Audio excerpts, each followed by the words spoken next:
మన లైఫ్ లో ఏది జరగాలన్నా మాస్టర్ ప్లాన్ ఉంటుంది. అయ్యో చేతుల దాకా వచ్చిన వివాహ సంబంధం క్యాన్సల్ అయింది అని మన వ్యూలో ఆలోచిస్తాం. నా ఆ వివాహ సంబంధమును ఒక ప్లాన్ తోనే దేవుడు డిస్టర్బ్ చేస్తాడు. వై? బికాస్ నువ్వు బాహ్య స్థితిని చూస్తావు, నీ బిడ్డకి సూటబుల్ అల్లుడని. నువ్వు బాహ్య స్థితి చూస్తావు, నీ కొడుకుకు మంచి సూటబుల్ కోడలని. కానీ నీకంటే, నీ భర్త కంటే ప్రేమించే ఆ దేవుడు నీ పిల్లల భవిష్యత్తును చూసి కొన్నిది చేస్తాడంతే. ఆ హింస కలుగుతుంది మన లైఫ్ లో. స్కాటర్డ్ అయిపోతాం మనం. అప్పటిదాకా మనకి అర్థం కాదు. ఎందుకు నేను ఉపవాసం ఉన్నా కదా ఈ యొక్క పిల్లల పెళ్లిళ్ళ గురించి.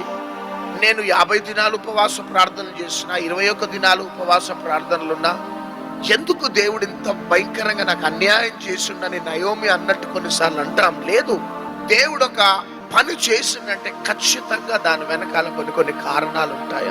సిద్ధపరిచిన మేలులు మన కళ్ళకు కనబడవు, చెవులకు వినపడవు, హృదయానికి గోచరం కావు. మ్యారేజెస్ ఆగిపోయినాయా? బాధపడకు. అప్పులలో ఉన్నావా? బాధపడకు. ఇల్లు ఇన్కంప్లీట్ గా ఆగిపోయిందా? ఆగిపోకు. ఎందుకు నా లైఫ్ లో ఈ యొక్క కోర్టు కేసు ద్వారా నేను అవమానించబడ్డా?